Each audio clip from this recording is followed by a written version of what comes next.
ഇന്നത്തെ നോട്ടീസിൽ അധ്യാത്മ പ്രഭാഷണം എന്ന് വെച്ചാൽ ഞാൻ വരൂല എന്ന് സംഘാടകരോട് പറഞ്ഞു. കാരണം ആധ്യാത്മിക പ്രഭാഷണം എന്ന് പറഞ്ഞാൽ സത്യത്തെ അന്വേഷിച്ച് ആത്മതത്വത്തെ അന്വേഷിക്കലാണെന്ന് എനിക്കറിയാം. പക്ഷെ ഇപ്പൊ പല സ്ഥലത്തും ആധ്യാത്മിക പ്രഭാഷണം എന്ന് പറഞ്ഞാൽ ഞാൻ അമ്പലത്തിൽ പോയാൽ കമ്മിറ്റി ഇല്ലാതെ വന്നിട്ട് പറയൂ, ഇവിടെ എത്ര നേർച്ച കൊടുക്കാൻ പറയണോ, ആടെ എങ്ങനെ ഹോമം കഴിക്കാൻ പറയണോ, ഇവിടെ വരുമാനം ഉണ്ടാക്കാൻ വേണ്ടി പറയലാണ് ആധ്യാത്മിക പ്രഭാഷണം എന്ന് തെറ്റിദ്ധരിച്ചു പോയി. ഈ ഉപരിപ്ലവമായ കെട്ടിടം മതിയോ, ചുറ്റമ്പലം മതിയോ, കൊടിമരം മതിയോ, അഗ്രശാല മതിയോ, പിടപ്പയിൽ മതിയോ, നടപ്പന്തൽ മതിയോ? അങ്ങനെയായിരുന്നുവെങ്കിൽ അതുകൊണ്ട് ഈ ലോകത്ത് ഏറ്റവും വലിയ സാമ്പത്തിക ശക്തിയാണെന്ന് ഇന്ത്യയല്ലേ. കാരണം ഇന്ത്യയിലുള്ള അത്രയും ക്ഷേത്രവും വിഗ്രഹങ്ങളും ആരാധനയും ഭക്തന്മാരും ലോകത്ത് മറ്റെവിടെയില്ല. എന്നിട്ട് എന്തേ നമ്മുടെ രാജ്യം വികസിക്കാത്തത്? ഇതല്ല, ബാഹ്യമായ വികാസമല്ല, ആന്തരികമായ സത്യവും ബാഹ്യമായ സത്യവും പരസ്പര പൂരകമായി വികസിപ്പിക്കണം. അതുകൊണ്ട് സത്യാന്വേഷണം എന്നത് നിങ്ങളുടെ കുട്ടികളെ പഠിപ്പിക്കണം. നിങ്ങളോ ഇനി പുതിയൊന്നും വായിക്കില്ല, നമ്മൾ പഴയതൊന്നും മറക്കില്ല, പുതിയതൊന്നും വായിക്കില്ല. കല്യാണം കഴിഞ്ഞാൽ ഈ ഇന്ത്യയിലുള്ള 90% ഭാര്യ ഭർത്താക്കന്മാരും കല്യാണം കഴിഞ്ഞാൽ ഒരു പുസ്തകം വായിക്കാത്ത മഹാന്മാരാണ്. ഒരു പുസ്തകം വായിക്കില്ല. എപ്പോ ഞാൻ 2 മാസം മുമ്പ് കുവൈറ്റിൽ പോയി. അവിടെ പോയി ഒരു പ്രസംഗത്തിന് പോയ അവിടെ എല്ലാ രാജ്യക്കാരും ഇങ്ങനെ വട്ടത്തിൽ നിൽക്കുക, ഒരു പാർട്ടി അതിനോട് എല്ലാ രാജ്യക്കാരും ഇഷ്ടം. അപ്പൊ ഞാനവിടെ ഹീറോ ആയി. എന്താ ഹീറോ ആയി? എന്റെ പ്രസംഗം കൊണ്ടൊന്നുമല്ല, ഞാൻ മലയാളത്തിൽ പ്രസംഗിക്കുന്ന അവരൊക്കെ എങ്ങനെ മനസ്സിലായി? ഞാൻ അതേ മുണ്ടാകും. മലയാളികളല്ലാതെ റൂമിന്റെ അതേ മുണ്ടു, പുറത്ത് പാൻറ്റിട്ട് മുണ്ടെടുത്തിട്ട് പുറത്തൊരാളെ അവർ കാണില്ല. എന്റെ മുന്നിനെ അവർ നോക്കും, ഇതിനെയാണ് നിൽക്കുന്ന അവർ കൽബുതോ. അവര് കൊടുത്തിട്ട് അതിന്റെ പേരെ ബെർത്തല കിട്ടിയാൽ അവർക്ക് ധൈര്യമുള്ളൂ. നമ്മൾ അങ്ങോട്ടും ഇങ്ങോട്ടും ആക്കിയാണ് കുട്ടിയാണ് നിൽക്കുന്നത്. അതൊക്കെ ആ മുണ്ടി തോന്നിച്ച് അവർ അഭിയുള്ള സെൽഫി എടുക്കും. ഏറ്റവും വലിയ അത്ഭുതം എന്താ പറയുന്നത്? അവിടെ ഒരു സ്വിമ്മിംഗ് പൂളുണ്ട്. അവിടെ ഞാൻ കുളിക്കാൻ പോകുമ്പോൾ ഡ്രസ്സ് മാറ്റുമ്പോൾ അവരെല്ലാം കുളിമുറി പോയിട്ട് ഒന്ന് അയച്ചിട്ടേ വേറെ നോക്കൂ. നമ്മുടെ ഡ്രസ്സ് മാറ്റല് ആ സാങ്കേതിക വിദ്യ അവർക്ക് അറിയില്ല. മലയാളിക്ക് മാത്രമല്ല അറിയുന്ന ഒരു സാങ്കേതിക വിദ്യയുണ്ട്, അഴിക്കലും മുക്കലും ഒരേ സമയത്ത്. എന്ന് പറഞ്ഞാൽ തോർത്തങ്ങ് ചുറ്റി മുണ്ട് ചൊട്ടി വലിക്കുന്ന പരിപാടിയില്ലേ, അതവർക്ക് അറിയില്ല. തോർത്തങ്ങ് ചുറ്റി പിടിച്ച് മുണ്ട് ചൊട്ടി വലിക്കില്ലേ, ഉടുക്കലും അയക്കലും ഒരേ സമയം.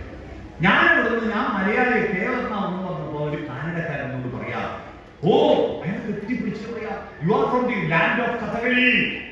കഥകളിയുടെ നാട്ടുകാരനാണ് അദ്ദേഹം. കഥകളി കാണാൻ വേണ്ടി 3 ലക്ഷം രൂപ ചെലവഴിച്ചിട്ട് എല്ലാ വർഷവും കോട്ടക്കൽ കഥകളി യോഗത്തിൽ എല്ലാവരും വരും കഥകളി കാണാൻ. നമ്മുടെ നാട്ടിൽ കഥകളി ഫ്രീ ആയിട്ടെന്ന് പറഞ്ഞാൽ പോവോ? രണ്ടാമത്തെ കാര്യം അയാൾ പറഞ്ഞത്, വായനയ്ക്ക് വേണ്ടി 1 മാസം നീക്കി വെച്ചവരാ മലയാളികൾ. പെട്ടെന്ന് കർക്കിടമാസം രാമായണം. നമ്മുടെ സത്യം നമ്മക്കറിയാലോ. കർക്കിടകം 31-ാം തീയതി നിത്യാധ്യാത്മ രാമായണേ ഉമാമഹേശ്വര സംവാദേ യുദ്ധകാന്ഡം സമാപ്തം കൂട്ടിയ പിന്നെ അടുത്ത 11 മാസം ഒന്നും വായിക്കാത്ത ടീമാണുള്ളത്. പ്രിയപ്പെട്ടവരെ, നമ്മുടെ ഭക്തിയുടെ വികാസത്തിനനുസരിച്ച് സത്യാന്വേഷണത്തിന്റെയും അറിവിന്റെയും വികാസം ഉണ്ടായിരുന്നെങ്കിൽ ഈ രാജ്യം ലോകത്ത് നമ്പർ 1 ആകുമായിരുന്നു. പക്ഷെ നമ്മൾ പണ്ടങ്ങാൻ ആരോ പറഞ്ഞ സത്യത്തിൽ ഫുൾസ്റ്റോപ്പിട്ട് നിർത്തിക്കളഞ്ഞു. പുതിയ പുതിയ സത്യങ്ങൾ അന്വേഷിക്കണം. അതാണ് നമ്മുടെ ഭാരതീയമായ ഹൈന്ദവ വിശ്വാസത്തിന്റെ അടിത്തറ. സത്യം പുതുക്കണം, സത്യം അന്വേഷിക്കണം.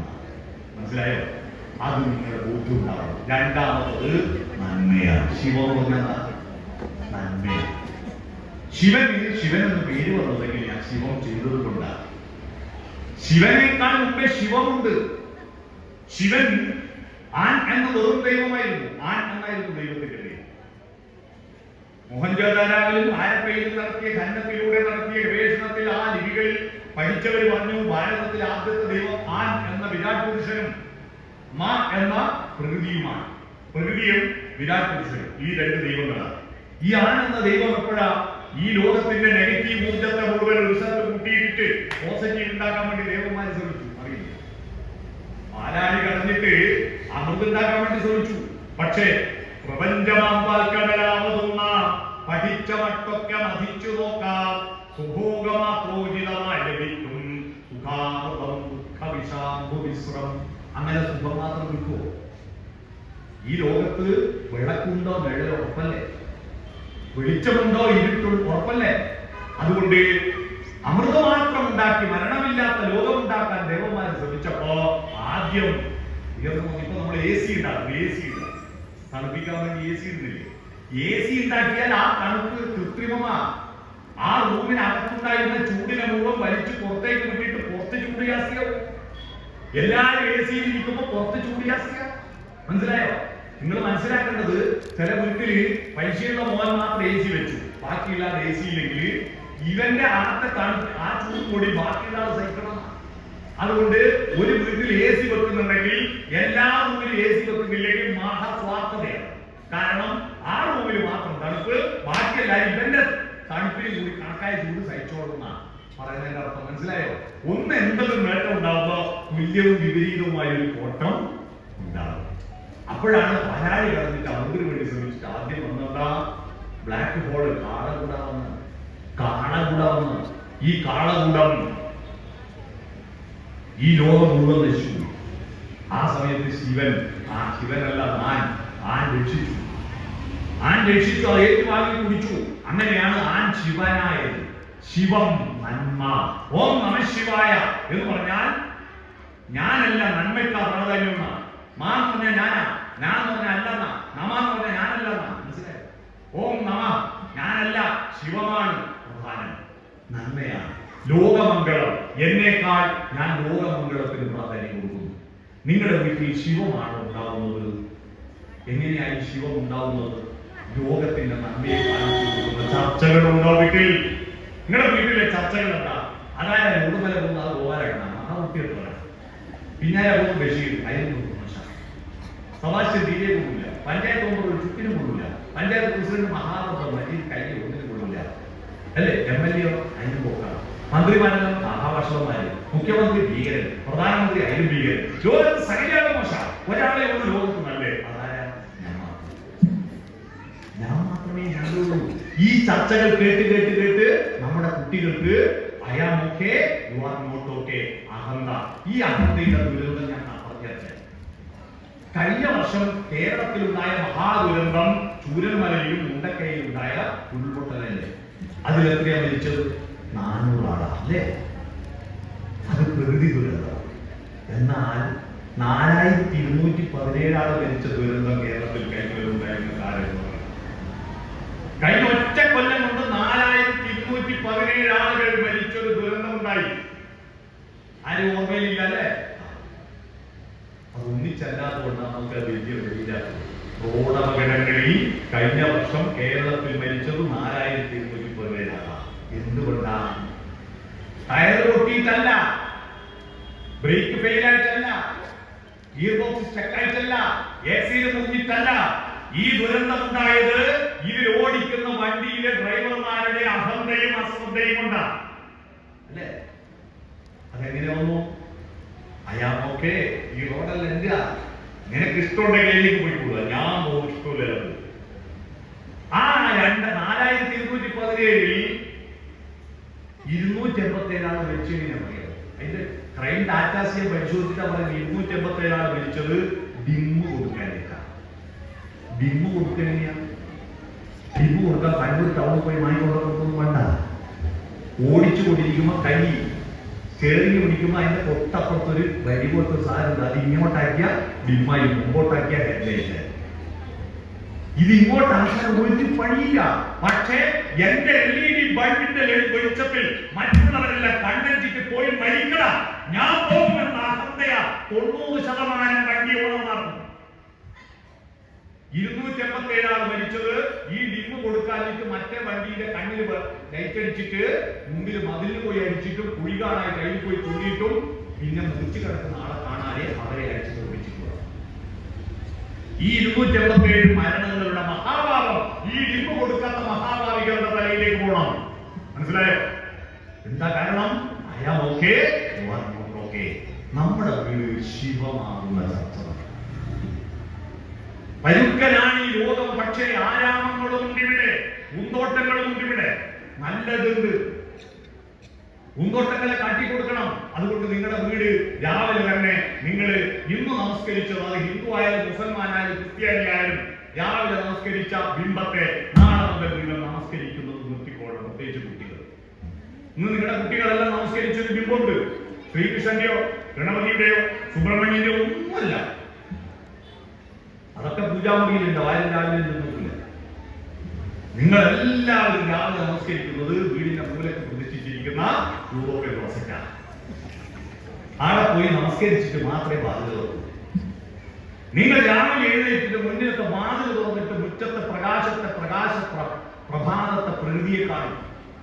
ആ പ്രഭാതവും ദൈവവിശ്വാസവും മനുഷ്യന്റെ നന്മയും പരസ്പര പൂരിതമാണ്. പ്രഭാതത്തെ കാണും. വാതിൽ തുറക്കും. മുറ്റത്ത് വിരിഞ്ഞ പൂക്കൾ അയൽവാസികളും നാട്ടുകാരും കാണാനല്ല, നിങ്ങൾ കാണാൻ. അവിടെ വരുന്ന പൂമ്പാറ്റകളെ കാണിക്കൂ. പ്രഭാതമായി പൊന്നൊളി തൂകിയാലും കൗസല്യ സുപ്രജാരാമ പൂർവസന്ധ്യാ പ്രവർത്തതേ. വിശ്വാമിത്രൻ രാമനെ വിളിച്ചുണർത്തുന്നത് കൗസല്യന്റെ നല്ല പുത്ര രാമ, കിഴക്കു ഭാഗത്ത് പ്രഭാതസന്ധ്യ പ്രവർത്തിക്കാൻ ആരംഭിച്ചിരിക്കുന്നു എന്നാണ്. അതുകൊണ്ട് പ്രഭാതത്തെ കാണുക, നല്ല മനസ്സുണ്ടാക്കുന്ന കുട്ടികൾ. ശിവം എന്ന് പറയുന്നത് അമ്പലത്തിലെ ശിവനല്ല, നമ്മുടെ ഹൃദയത്തിലും മനസ്സിലും പ്രതിഷ്ഠിക്കേണ്ട ശിവം എന്നത് മനുഷ്യന്റെ അടിസ്ഥാന മാനവിക ബോധമാണ്. ശിവം. മൂന്നാമത്തത് ആർദ്രതയാണ്, സൗന്ദര്യബോധം. നമ്മുടെ ഏറ്റവും ഒടുവിൽ വന്ന ദൈവമായ ദശാവതാരങ്ങളിൽ ഏറ്റവും ഒടുവിൽ വന്ന ശ്രീകൃഷ്ണനല്ലേ? മത്സ്യം, കൂർമ്മം, വരാഹം, നരസിംഹം, വാമനൻ, പരശുരാമൻ, ബലരാമൻ, ശ്രീരാമൻ, പരശുരാമൻ, ബലരാമൻ, ശ്രീകൃഷ്ണൻ അവസാനം. ഇനി കൽക്കി വന്നിട്ടില്ല. കൽക്കി പല കോലത്തിലും വരുന്നുണ്ട് നമ്മുടെ ഇടയിൽ കേട്ടോ. ഈ ശ്രീകൃഷ്ണൻ നമ്മളെ എന്തിനാണ് അവതരിച്ചത്? ശിശുപാലിനെ കൊല്ലാനും കംസനെ കൊല്ലാനുമാണ്. ഈ കംസൻ എന്തോ ദുഷ്ടത ചെയ്തിരുന്നു. നിങ്ങൾ ആലോചിച്ചു. കംസൻ സ്വന്തം അച്ഛന്റെ അനിയന്റെ മോളെ കല്യാണം മാനം മര്യാദയ്ക്ക് നടത്തിയിട്ട് രാജാവായിട്ടും അയാൾ ഓടിക്കുന്ന കാറിലല്ലേ ദേവകിയെയും വസുദേവരെയും കൂട്ടിട്ട് പോയത്. കംസൻ കളിക്കുന്ന തേരിലായിരുന്നു ദേവകിയെയും വസുദേവരെയും വിവാഹം കഴിഞ്ഞിട്ട് കൊണ്ടുപോയത്. അന്നൊന്നും കംസന്റെ ഒരു ദുഷ്ടതയില്ല. ദുഷ്ടത മൊത്തം പറ്റിച്ചത് ആകാശവാണിയാണ്. ആകാശവാണിന്റെ കുഴപ്പമാണ് ഇതെല്ലാം ഉണ്ടായത്. എന്താ ശരി, ആകാശത്തുനിന്നൊരു വാണി വന്നല്ലോ, കംസ ദേവകിയുടെ 8ാമത്തെ പുത്രം നിന്നെ കൊല്ലുന്നു. ഇത് കേട്ടപ്പോ പിന്നെ സ്വന്തം തനിക്ക് പേടിയുണ്ടാവില്ലേ? അപ്പോഴാണ് ഇവരെ കുറിച്ച് കാരാഗൃഹത്തിലിട്ടത് അല്ലേ? അപ്പോ കൃഷ്ണൻ അവതരിച്ചത് കംസനെ കൊല്ലാനാണോ? ഈ അശരീരിയെ ഒഴിവാക്കിയ പോലെ. എന്നാ കംസനെ കൃഷ്ണൻ ഉണ്ടാവില്ലല്ലോ. ശിശുപാലൻ അത്ര വലിയ ക്രൂരത ചെയ്തതായിട്ട് നമ്മൾ അറിയുമോ? ഇല്ല. അത്ര വലിയ ക്രൂരത ചെയ്തതായിട്ട് നമുക്കറിയാം ശിശുപാലനെ. ശ്രീകൃഷ്ണൻ കല്യാണം കഴിക്കാമെന്നോ പെണ്ണിനെ കഴിക്കാമെന്നോ ഒറ്റ ദുഷ്ടതയെ ശിശുപാലൻ ചെയ്തു. അതൊന്നുമല്ല കൃഷ്ണ ദൗത്യത്തിന്റെ, കൃഷ്ണാവതാരത്തിന്റെ ദൗത്യമുള്ള ഈ ലോകത്ത് ആർദ്രത സൃഷ്ടിക്കാൻ വേണ്ടി അവതരിച്ച ദൈവമാണ് കൃഷ്ണൻ. സൗന്ദര്യബോധം ഉണ്ടാക്കാൻ തുളസിക്കതിർ നുള്ളിയെടുത്ത് കണ്ണൻ ഒരു പൂജയ്ക്കാർ പൊട്ടാത്ത നൂലിൽ കെട്ടാൻ തുടങ്ങിയത് സൗന്ദര്യബോധം. അങ്ങനെ പൂക്കൾ ഉണ്ടായിരുന്നു. ചമ്പക, കങ്കേളി, ചന്ദാതി പുഷ്പങ്ങളെമ്പാട് തിങ്ങിയ വലിയ ഭൂമിയിൽ അമ്പാടി തന്നിലെ ചങ്ങാതിമാരെന്ന് ചണ്ടാളും ഗോവിന്ദൻ. അവനാണ് വനമാല ചൂടിയവൻ, അവനാണ് പുഴയെ സ്നേഹിച്ചവൻ. പുഴയിൽ വിഷം കലർത്തുന്ന കാളിനെതിരായി സമരം ചെയ്ത പരിസ്ഥിതി സ്നേഹിയായിരുന്നു കൃഷ്ണൻ. മാധവ് ഗാഡ്ഗിലായിരുന്നു കൃഷ്ണൻ. മാധവ് ഗാഡ്ഗിൽ എന്താ പറഞ്ഞ? കേരളത്തിൽ കാലാവസ്ഥയെ നിയന്ത്രിക്കുന്നത് മഴ പെയ്യുന്നതിന്റെ കാരണം പശ്ചിമഘട്ടമാണ്, അതുകൊണ്ട് പശ്ചിമഘട്ടത്തെ സംരക്ഷിക്കണം. കൃഷ്ണൻ എന്താ പറഞ്ഞ? അമ്പാടിയിൽ മഴ പെയ്യുന്നതിന്റെ കാരണം ഗോവർദ്ധന പർവ്വതമാണ്. അല്ലാതെ ദേവേന്ദ്രന് പൂജ കൊടുക്കേണ്ട, പൂജ ഗോവർദ്ധനത്തിന് കൊടുക്കണം. എത്ര സയന്റിഫിക്കായ സത്യം പറഞ്ഞാലാണ്. രസങ്ങൾ കൊണ്ട് ലീലയാടിയ നവരസങ്ങൾ, കരണം, വീര്യം, ശൃംഗാരം, വിമർശനം, അത്ഭുതം, ശാന്തം, ഭയാനകം 9 രസമുണ്ട്. ആ രസരാജനായ ശൃംഗാരത്തിന് 16,000 ഭാവമുണ്ട്. 16,000 ഭാവങ്ങൾ, ബാക്കി 8 രസങ്ങൾ. 16,008 രസങ്ങൾ കൃഷ്ണന്റെ ഭാര്യമാരാണ്, കൃഷ്ണന്റെ വധുക്കളാണ്. എന്ന് പറഞ്ഞാൽ കൃഷ്ണന് വഴങ്ങുന്നവരായിരുന്നു. 16,008 രസങ്ങൾ പഠിച്ചു. ഇത് പുരാണത്തിൽ പറയുന്നത് കേട്ടിട്ട് കുറെ പൊട്ടന്മാർ വിചാരിച്ചു 16,008 ഭാര്യയും കൃഷ്ണൻ. ജില്ലാ പഞ്ചായത്തിൽ മത്സരിച്ച ഭാര്യയുടെ ഫോട്ടോ കൃഷ്ണൻ ജയിക്കുമായിരുന്നു. അങ്ങനെയാണോ? 16,008 രസങ്ങളോടൊത്ത് രാസരീതിയായവൻ.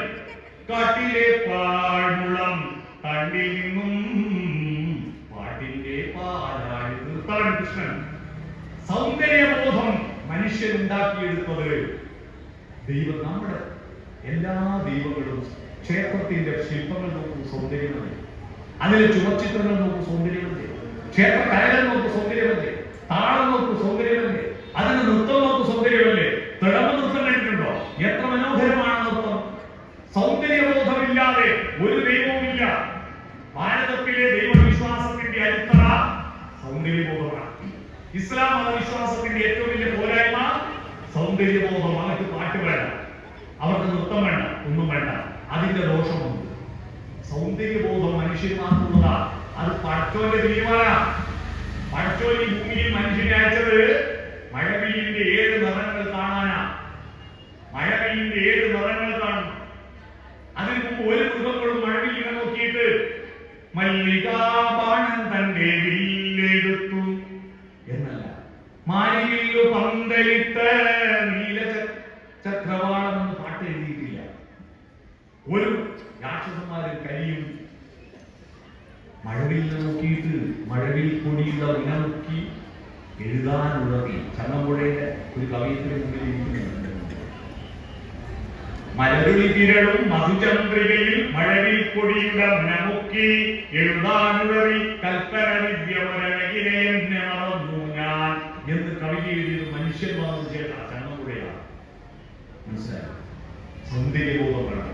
നമ്മുടെ വീടുകളിൽ അതുണ്ടോ? ഇല്ല. സൗന്ദര്യബോധമില്ല. നമ്മളെ മുഖം മേക്കപ്പ് ചെയ്ത് പൊട്ടു തൊടുന്നതിന്റെ മുടിയുടെ സൗന്ദര്യബോധമുള്ളൂ. ഒരു പാട്ടിന്റെ സൗന്ദര്യബോധത്തെ നമ്മുടെ കുട്ടികൾക്ക് അറിയില്ല. അതുകൊണ്ടെന്തായി അവർ ഭീകരതയുടെ താണ്ഡവമാടുന്നു. അവര് കട്ട ചോര കൊണ്ട് ജ്യൂസ് അടിച്ച് സോഡാസമ്പത്ത് ഇല്ലുമിനാട്ടി കുട്ടികളെ പാട്ട് കേട്ടില്ലേ? അവര് ആ പാട്ടിൽ ഒരു വരിയുണ്ട്, പേന കത്തി കൊണ്ട് വിദ്യാരംഭം കുടിച്ചവനെ നിന്നെ പഠിച്ചവന് 10ൽ 10 മാർക്ക്. പേന കത്തി കൊണ്ട് വിദ്യാരംഭം കുടിക്കാൻ തുടങ്ങി കുട്ടികൾ കേട്ടില്ലേ? 3 സ്കൂളുകളിൽ കത്തിക്കുത്തി കത്തിക്കുത്ത പൂവച്ചൽ സ്കൂളിൽ കുട്ടികളുടെ ഇപ്പോഴും ഐസിൽ കിടക്കുക. കത്തിക്കുത്ത എന്ന് പറഞ്ഞാൽ പാട്ടെന്ന് പറയുന്നത് സൗന്ദര്യമല്ല. പാട്ടെന്ന് പറയുന്നത് ഭീകര താണ്ഡവമാണ്. ബീജമതി. കഴിഞ്ഞ ദിവസം ഒരു അമ്പലത്തിന്റെ DJ, ആ DJയിൽ പേന കത്തി കൊണ്ട് വിദ്യാരംഭം കുറിച്ചവരെ കൊണ്ട് പാടിക്കുക. ഞാൻ ചോദിച്ചു, ഇതാണോ അമ്പലം?